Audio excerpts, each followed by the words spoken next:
পশ্চিমবঙ্গের 10টি খুবই গুরুত্বপূর্ণ প্রশ্ন। প্রথম প্রশ্ন, পশ্চিমবঙ্গের বার্নপুর কোনটির জন্য বিখ্যাত? লৌহ আকরিক খনির জন্য।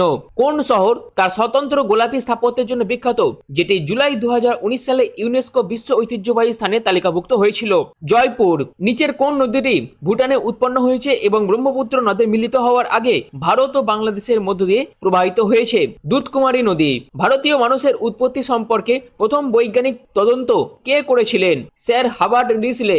মৌর্য রাজবংশ প্রথম কোথায় প্রতিষ্ঠিত হয়েছিল? মগধে। কোন নিম্নোক্ত সংগ্রহগুলি তার সময়ের গৌড়ের কথা উল্লেখ করেছে? ভবিষ্যপুরাণ ও কথাসারিত সাগর। চর্যাপদের পাণ্ডুলিপি প্রথম কোথায় পাওয়া যায়? নেপালে। চন্দ্র রাজবংশ কোন অঞ্চলে রাজত্ব করেছিল? বঙ্গ ও সমতট অঞ্চলে। নিচের কোনটি মুরারি গুপ্ত দ্বারা রচিত? শ্রীকৃষ্ণ চরিতামৃত। চুঁচুড়া যুদ্ধ কোন সালে সংঘটিত হয়েছিল? 1759 খ্রিস্টাব্দে।